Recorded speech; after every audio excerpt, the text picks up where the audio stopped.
All right, looks like we're having technical difficulties. Sorry about that. Sounds as if my sound is back on, so I apologize for that. I sounded like Mickey or Minnie Mouse there for a little bit, so apologies for that. It is a web-based program, so there is bound to be some technical issues. So sounds like we're up and running. Actually, Kyle and Sophie, it seems like a bunch of you have already found the chat box, which is great, so you know where that's at. My actual opening statement was originally, even though you couldn't hear me, was if you have any questions throughout the webinar, please feel free to use the chat box. And then if you have any questions in between now and then, you should be able to use the chat box. We'll have a section at the end of the workshop to where you can ask questions. Now unmute everybody, but everybody's muted for the time being.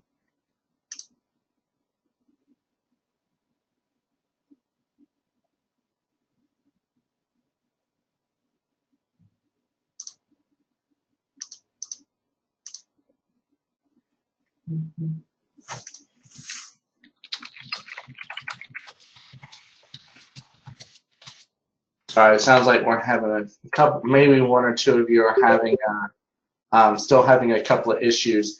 If you are having issues, if you're using a computer that has speakers on it, you don't need to call in by phone. However, if for some reason you're having technical difficulties or your speakers don't work on your computer, feel free to call in on a phone as well.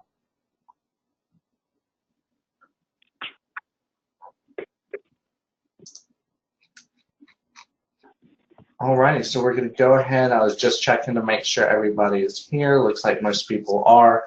Again, if you have technical difficulties, let me know, but you can always ask questions or let us know in the chat box in the meantime. So to go over some of the objectives for this evening are going to be going over some last minute reminders. Some of this we went over when we were at Advocacy Day. Many of you had an opportunity to practice rules and procedures while you were at a workshop. Some of you won't, so we'll talk about that a little bit later. We're going to go through some of the rules. We're going to go through some of the reminders. We're going to go through some bill tracking information with you, and then we'll have questions at the end. But feel free to ask questions in the middle of it as well. Some of the first things to just as reminder to everybody, your job as the committee chair is to facilitate debate. You're in charge of the room. You're in charge of the committee when you're a committee chair. Your job is to make sure that everything goes through you as the committee chair. It is your job to make sure that you're keeping track that every bill has a fair hearing, meaning every bill is allotted a good amount of time to have debate on each one. If you have 6 bills and you have a minimum of 75 minutes in first committee, that's 15 minutes a bill. That also gives you about a 30-minute window per se, about 30-minute window or more to have extra debate in case a bill happens to have a lot more debate than some of the others. That's perfectly fine. That doesn't mean you have to allot only 15 minutes per bill, but the 75 minutes and 60 minutes on Friday is the minimum amount of time you should have in committee. So you'll need to keep track of that time per bill to make sure that you're getting a fair hearing, but you also have a buffer as well in case you see that debate on a bill may want to continue because there might be more debate on some bills than the others. That's not a problem. But you definitely don't want to give some bills the minimum 15 minutes worth of time and then a couple others only 10 minutes. If for some reason debate is lacking in committee, then even you've got that 75 minutes minimum. That doesn't mean go ahead and move on to the next bill if nobody wants to talk on it. You're supposed to give each bill that fair hearing, which means if that first day, 75 minutes minimum, and you've got 6 bills, that's 15 minutes each. If that 15 minutes isn't up, and you've only been talking about for about 5 and no one else wants to talk to it, encourage people to continue to debate. If they don't want to, and remind them that you have to be in there for a minimum number of time. Either you can debate on the bill or you can sit there in silence. Either one, it's up to them. They all came there to debate bills. So I would, as a committee chair, you would want to encourage them to debate on the bills to give them a fair hearing. But you can certainly, after 5 minutes, if everyone refuses to talk, just sit there in silence for the next 10 until the next bill is ready to come about. That's, most of the time that will encourage people to continue debate because no one wants to sit in awkward silence for about 10 minutes. But we definitely want to make sure each bill is having a fair hearing. So again, that goes back to making sure you facilitate debate. You're in charge of that room again. You're not forced to report a bill out just because people have stopped debate on it. You're not, again, you're in control of that room. So if you feel a bill may need a few more minutes on it to allow more people to discuss on it because there's a lot of people in committee who want to talk about it, that's fine. Again, you have control of it. If debate starts to get out of hand, and I reminded everybody in the workshop this, you're debating bills, not people. So if debate gets out of hand, you have authority to stop debate and remind people that you're debating the ideas and not people. If it gets out of control, stop the entire committee process altogether and then have someone come find one of us. Now, there's going to be adults in the room as well. There's going to be resource advisors to help you, which we'll go over later. But it's just a reminder that you have control, make sure everything's going through you. People should be asking permission to do things, but you do have ultimate control, and you want to make sure you still have that control and be assertive about it. There's nothing wrong with that. You want to make sure people are following procedure, but at the same time, you want to help them along. In first committee, you're going to have people that are going to be nervous or they've forgotten between now and MGA. There's only about a week left between now and MGA, but you're going to have people forget procedure, especially in first committee. So you will want to educate people and help them along. That doesn't mean be a stickler for procedure the whole time, but kind of help people out if they mess up or if they forget. There's nothing wrong with that. And we encourage that in committees. Just like we encourage in first committee and even second committee, we encourage all the bills to make it out of committee. And if the committee wishes to kill a bill, we don't recommend that, especially in first committee. We recommend that if people absolutely want to fail a bill, to do so in chambers. But that goes back to, of course, educating people and reminding them that this is the will of the committee, is to try to amend the bill and then move it on to chambers where people can pass fail there. Your job also as a committee chair is to remain impartial. You do get a vote. You do get to vote yes or no in committee. However, your job to remain impartial means you don't get to debate in committee. Your job is just to facilitate debate, make sure you're paying attention to the room, what people are saying, who's raising their hand. Make sure you're not calling on the exact same people every time. If you see a new person raise their hand that hasn't spoken in a while, pick on them first before you pick on somebody else. You shouldn't be selecting your friends to speak constantly. You shouldn't be selecting the same people just because they raise their hand. You want to give an ample opportunity to every senator or delegate in your committee to speak, and encourage them all to speak. Remind them that committee is a much smaller group of people than when you're in chambers. Committees is an opportunity for everybody's voice to get heard on a bill, Whereas in chambers, it's going to be much harder, especially if you're in the House, there's 120 plus of you. And the Senate, there's 60 something of you. It's still a lot harder to do. So encourage people, especially people that don't seem to be a little shy about speaking, encourage them to debate. And of course, lastly, we're always asked by the Capitol to make sure that you leave the room as you found it, no trash, no papers, no nothing. Make sure you keep everything clean. Sharon, would you like to add anything? Alrighty. So before you begin your committee, or just before we begin in general, I suppose, just a reminder, everybody, you at 4 o'clock on the Wednesday, or I'm sorry, on the Thursday of MGA. So the first day of MGA, that Thursday, you have a 4 p.m. meeting in the Hilton. The location is to be determined, but so when you get to the Hilton, just look for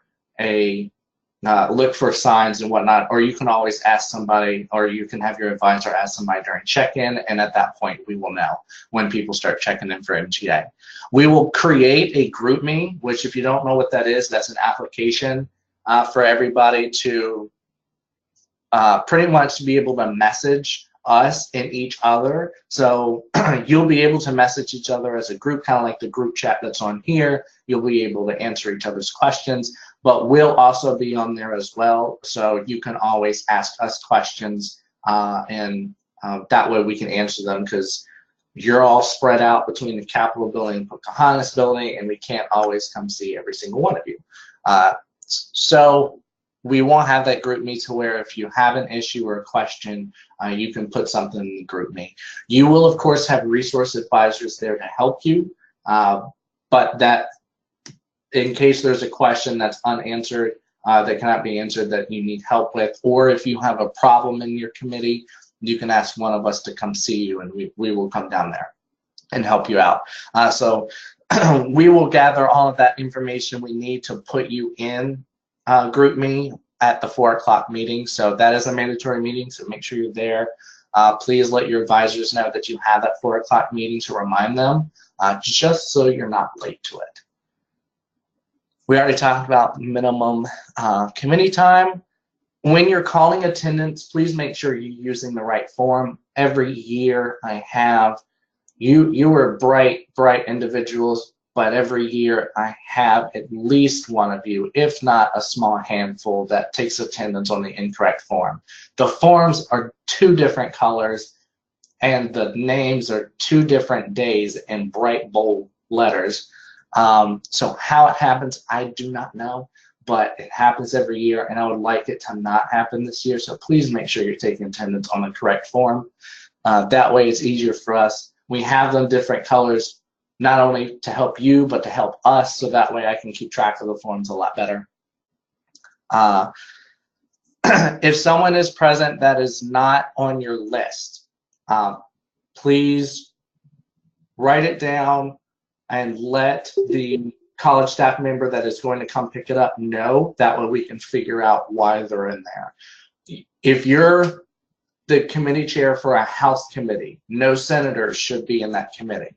If you are, there will be absolutely no reason for a delegate to be in a Senate committee and a senator to be in a delegate committee. That is not allowed, and there should be no reason. So if someone says they're filling in someone's shoes, unless I have told you, or a college staff member has told you, or Sharon has told you otherwise, they should not be in there.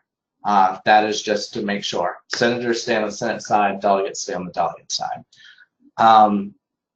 At the beginning of committee, before you officially start, you'll want to introduce your resource person. So meet with them before you start, get to know them. You'll have some information about them as well. Introduce them before you officially call the committee to order. That person is to help you.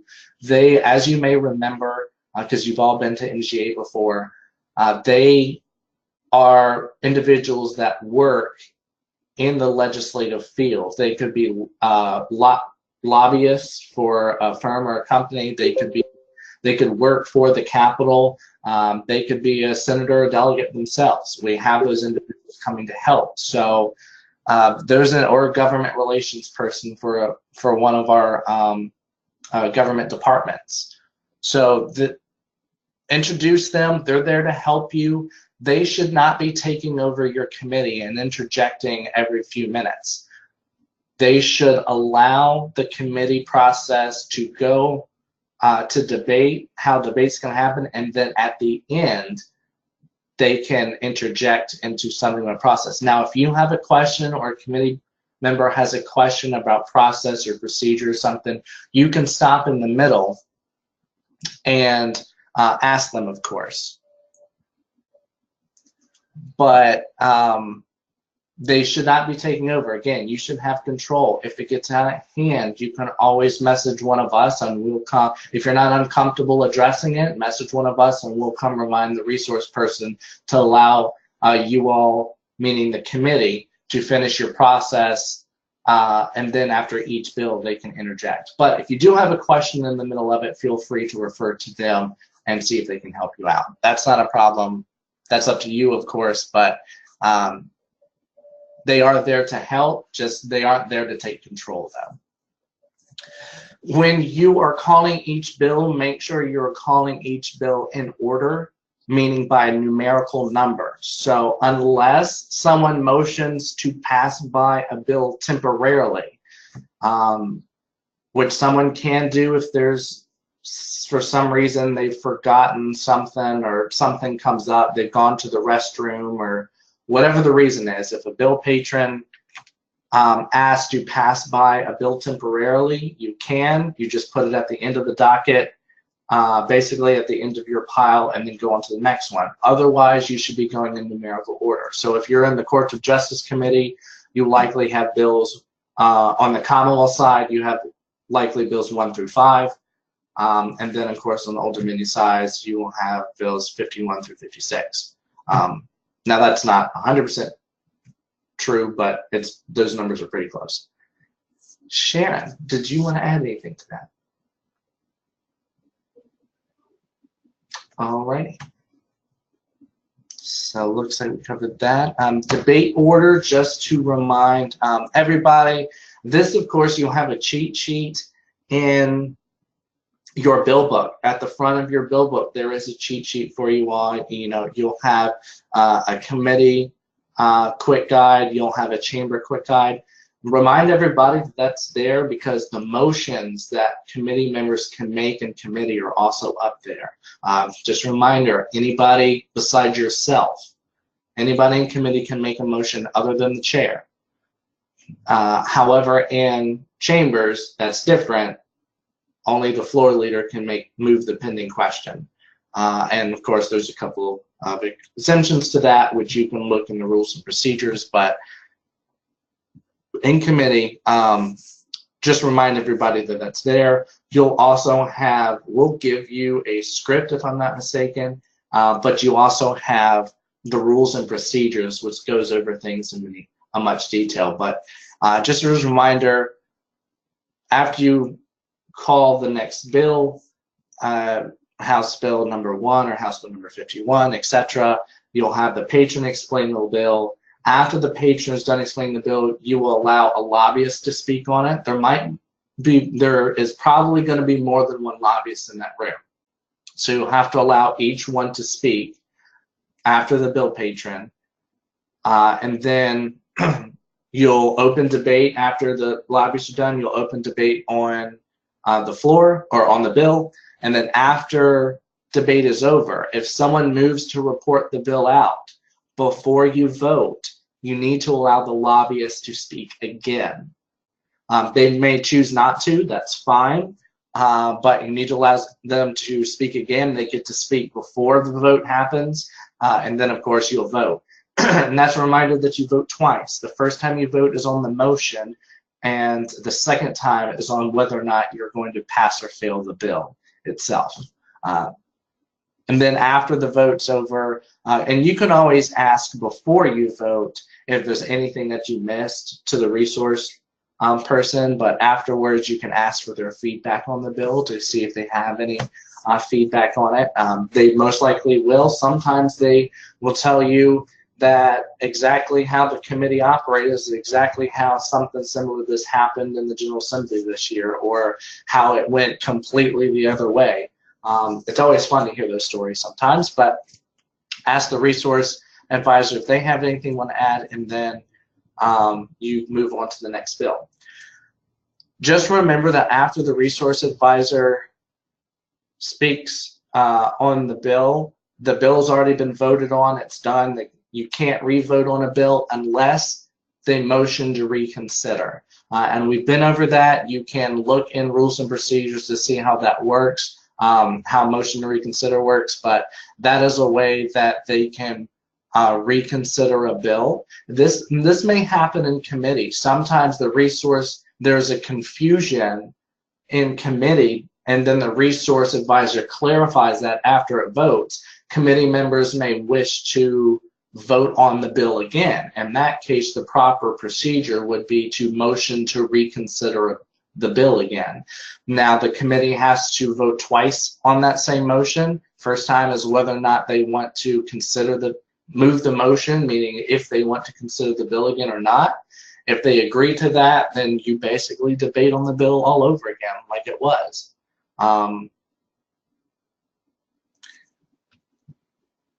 But do we have, that pretty much covers procedures. You can always go back and look in rules and procedures section of your bill book, which goes over that information in a lot more detail. Sharon, is there anything that you want to add? Alrighty, that's a no. I was catching up on messages here. Excuse me. So amendments.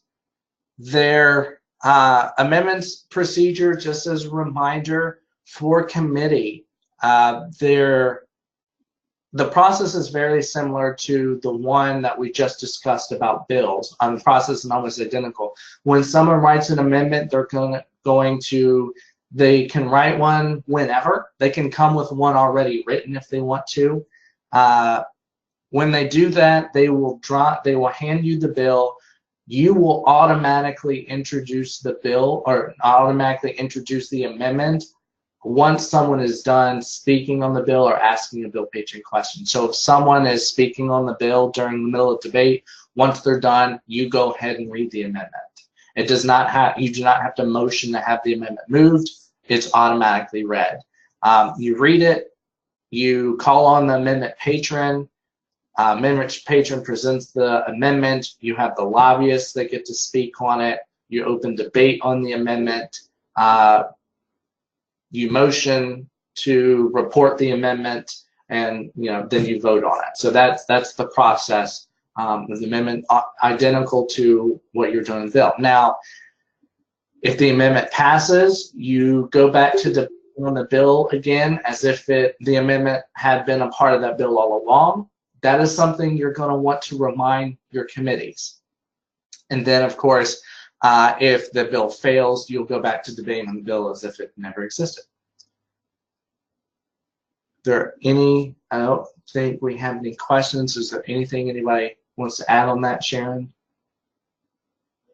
All righty. We'll continue on.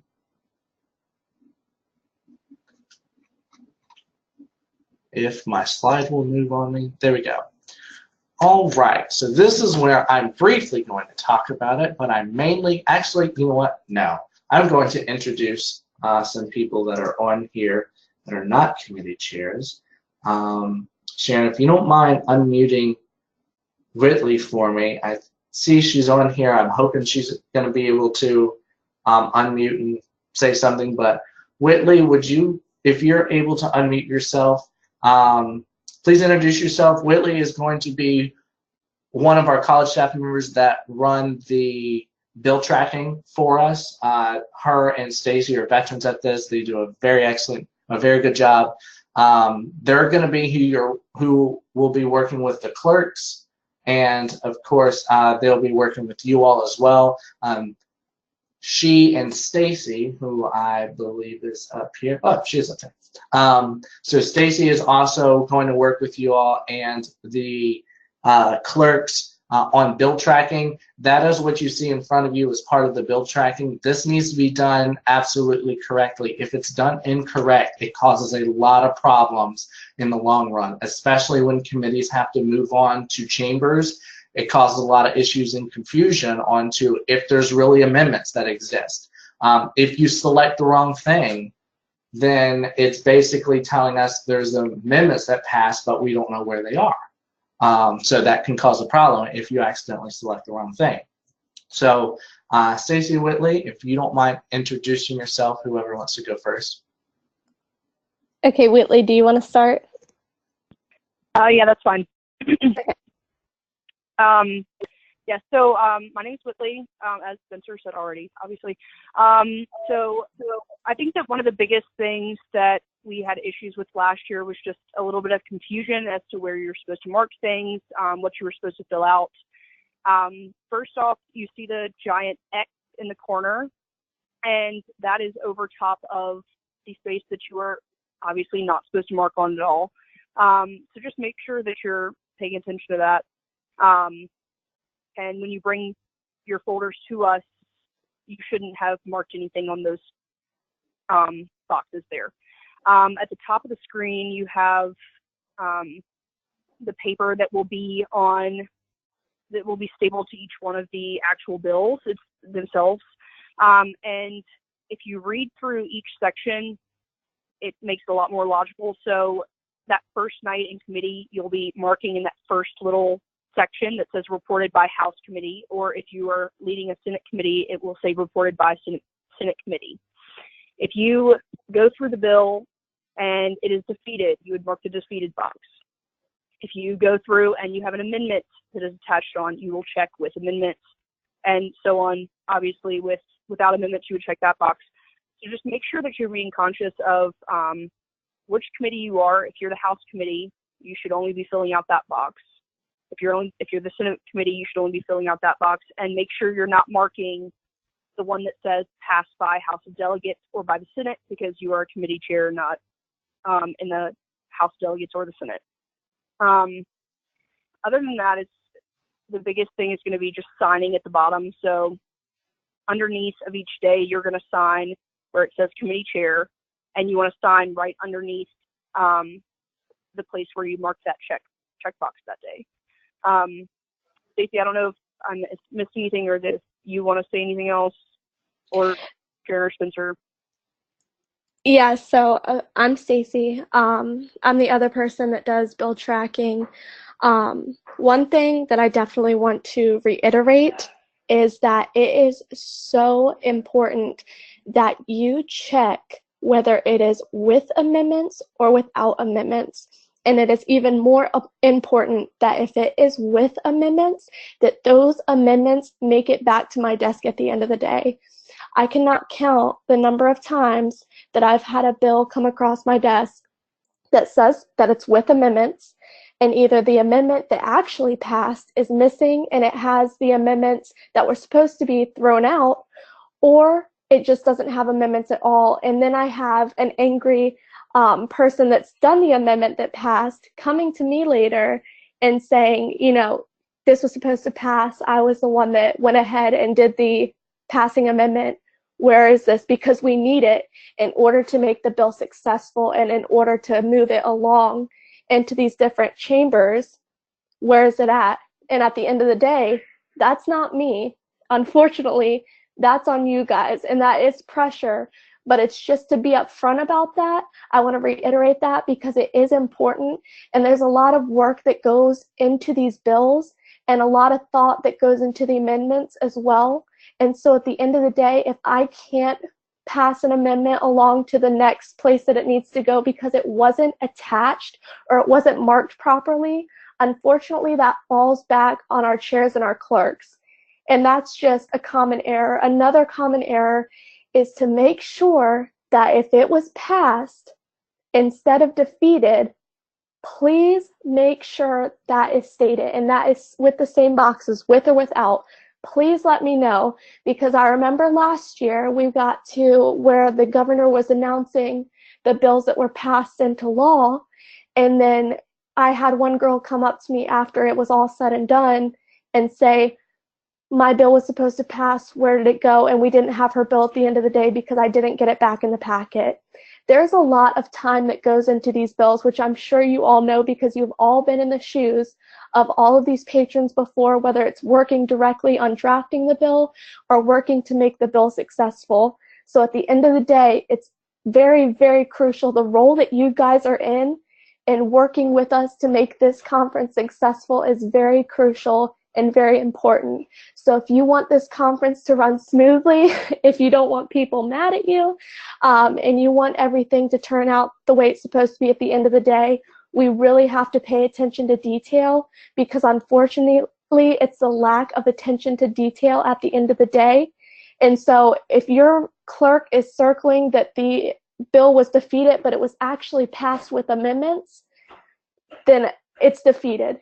In my eyes, it's defeated. If your clerk with that position of power is telling me that it's defeated and I wasn't sitting in on that chamber, whatever is marked, and that's how it goes.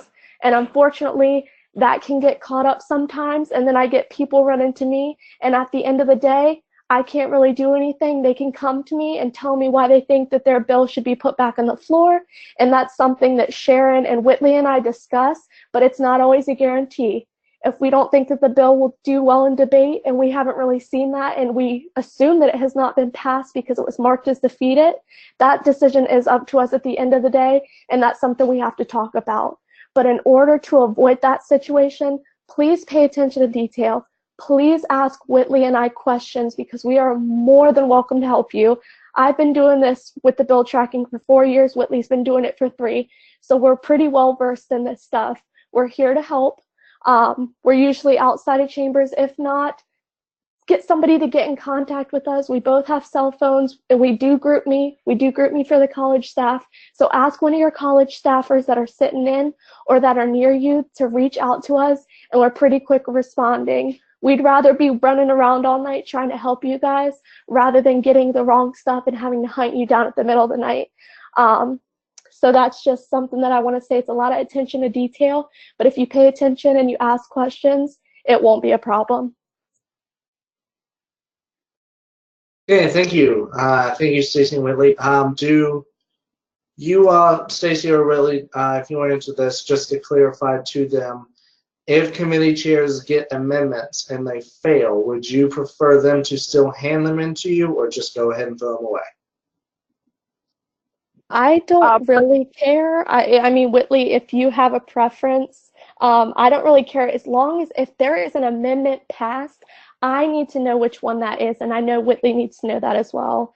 But Whitley, if you'd rather them throw them away, I'm fine with that.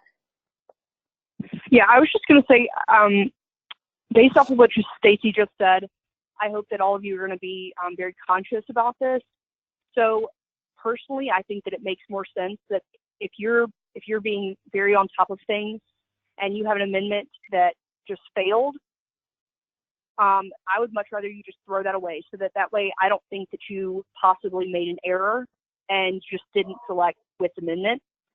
But of course, you know, if you say don't mark with amendments and then you don't hand it in, then obviously I don't know that it was ever, you know, possibly with an amendment. So I would say just as long as you're paying attention to detail, that I think that it makes more sense to throw those out, just so that way I know that you selected that right box and I don't need to hunt you down to ask you, hey, was this passed? Or rather than that, you can even just like write over it failed on top of it and turn it in. Just make it clear that it either did not pass or just throw it out. Sharon, I can hear you over there, but you're not coming across the speaker. So if you want to slide over here, here she comes. I'm running in here. So a quick suggestion is not to throw the amendment away, but give it back to the amendment author so that they can have it if they want to use it in chambers later. Also on the amendment sheet, there is a spot for you to sign that you all have agreed to it. So if you haven't filled that out, we will assume it was failed and we'll proceed like as such. Yeah, if You submit any ones that have failed, Stacy and Whitley will just likely throw them away anyways, but to just thank you, Whitley and Stacy. I'll probably be calling back on you in moments, so don't go anywhere. But just to summarize everything, go back over, you're going to get each day, so at your 4 o'clock meeting, you're going to get your committee packet, and depending on where you are, you'll either have to on Friday, either you'll get your committee packets in chambers or you'll get your committee packets from the MGA office in the Capitol, from Stacy or Whitley. So depending on where you are, so listen out for that information. But you'll get on the packet, you'll see the form that is X'd out, and you will not touch that form. That is for Stacy and Whitley to handle. But you will see on each bill a small piece of paper attached to it, and that's what you will fill out, that you'll see at the top of the screen, and you'll fill out the committee form. So as Stacy and Whitley said, please make sure you watch for details. And just to clarify, if it says with amendments, and correct me, Stacy and Whitley, if this is wrong, because this actually really more goes back to a bill tracking thing.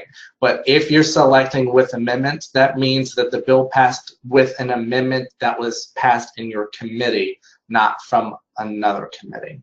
So if that's selected, they're going to be looking for amendments that you passed from your committee versus old ones that were passed elsewhere. So that is a difference to make sure to look out for. Any last pointers from Stacy, Whitley, or Sharon?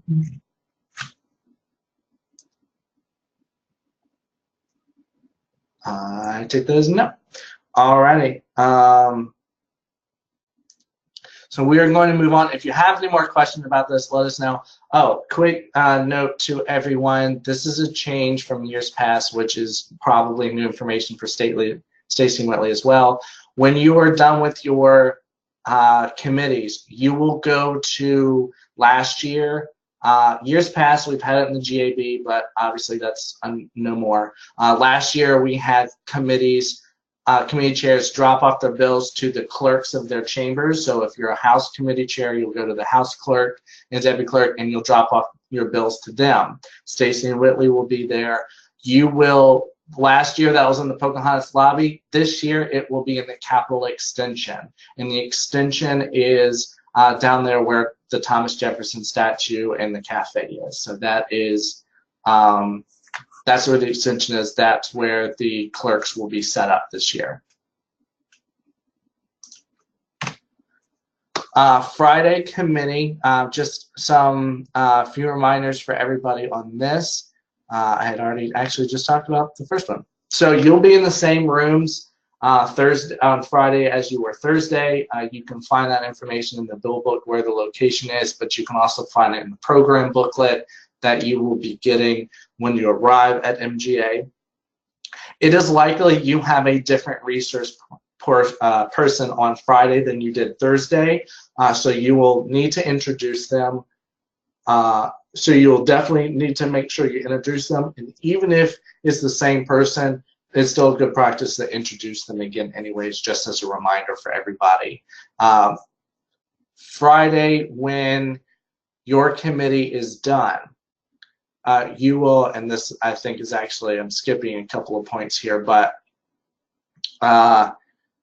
when you're done and you go to hand those committee packets into your clerks and to Stacy and Whitley in the Capitol extension, in years past we've had the committee chairs write note cards. Those note cards used to be in your packet, but that's not going to be the case this year. When you go to drop off your committee package, you're going to be asked to write a thank you card, a heartfelt thank you card to each of your resource advisors for them volunteering their time to come help you guys. They, of course, enjoy coming to help you all, but it is always nice to send thank you. You're writing a thank you note on behalf of the committee, so it will be only you that's signing that, and you'll fill those out there at the clerk's tables in the Capitol extension. On Friday, I just saw a question. On Friday, committees are required to be there for at minimum 60 minutes. So a minimum an hour. They start at 3:30, so that means 4:30 at the earliest you can let out. But reminder that we have the banquet starting at 6 at the hotel, so that means I wouldn't go over 5:30 p.m. That gives you 2 hours. You should definitely have finished your bills within 2 hours on Friday. So at minimum, you can let out at 4:30 or whenever you start. If you start at 3:45, then you can't leave there until 4:45. So make sure you're in there for at minimum 60 minutes, but no later than 5:30. Hopefully that answered your question. And of course, last point on this is Friday, you will also have different lobbyists. So just because you don't see the same lobbyists that were in your committee on Thursday does not mean you don't have any. Pretty much every committee has at least one, but the lobbyist will change on Friday. So make sure you keep an eye out for them as well. Don't forget that they exist, please.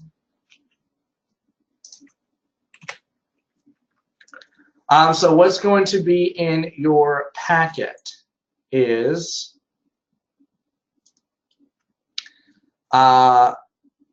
you're going to have, of course, your official bills. That's going to be a copy of the bill that's in the bill book along with that small sheet of paper that you have to fill out.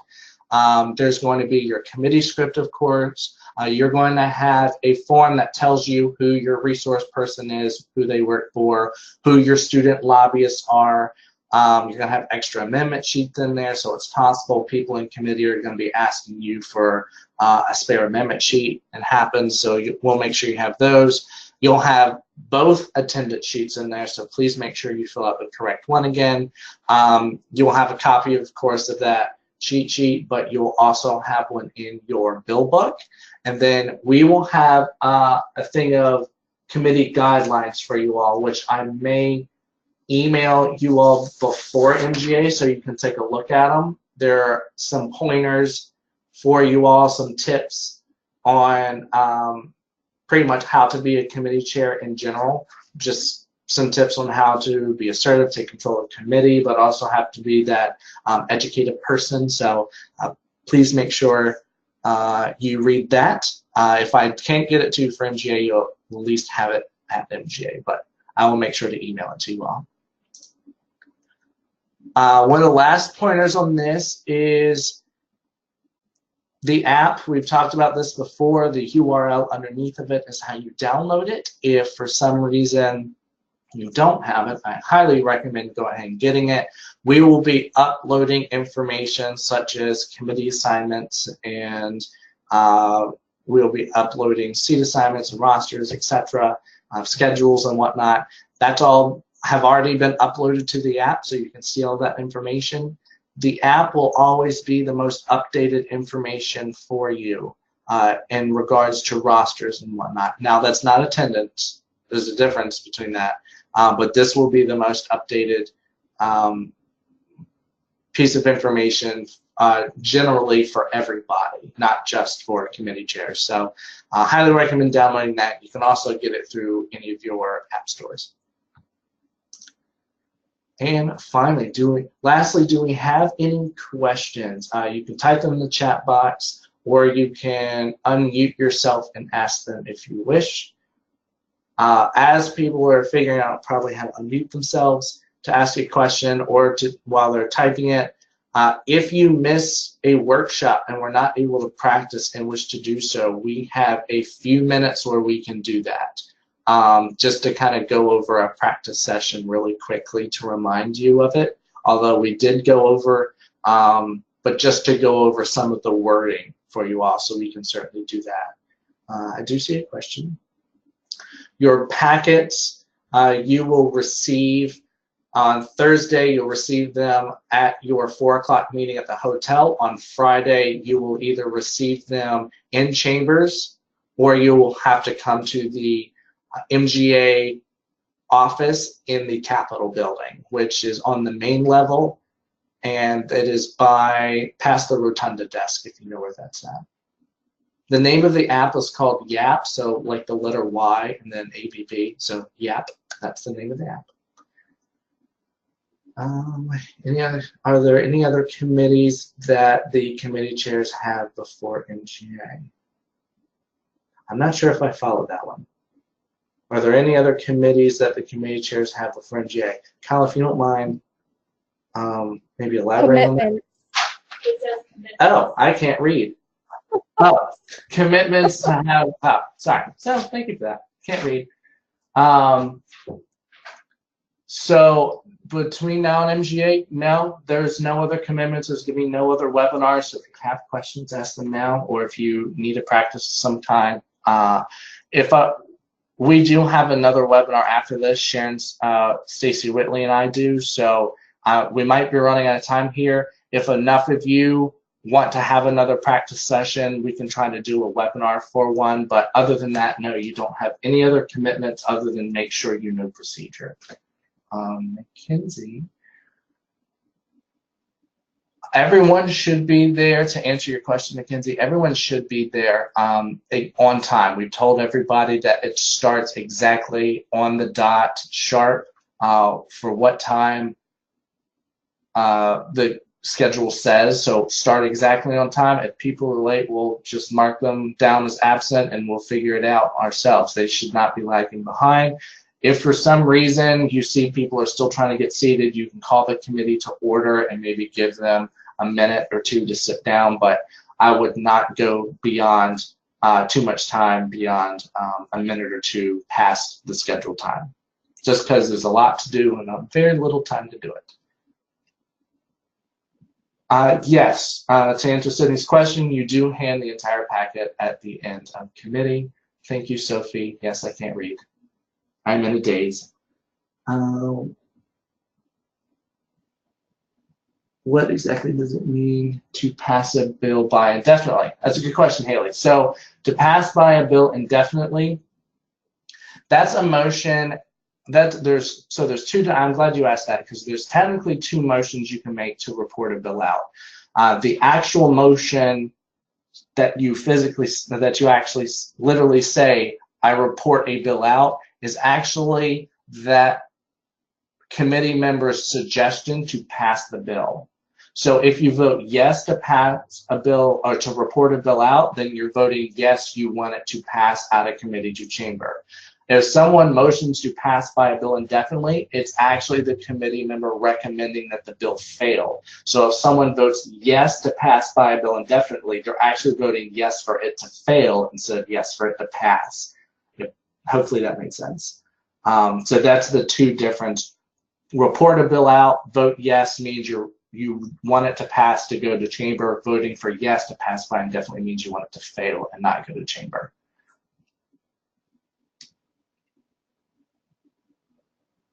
And Aiden, yes, you have the correct link. So Seth, to answer your question, no, you will not be late for committee on the escort committee. We'll make sure you all will be done same time as everybody else, so you'll be fine. I see now that Sharon has answered that. All right, if there's any more questions, please feel free.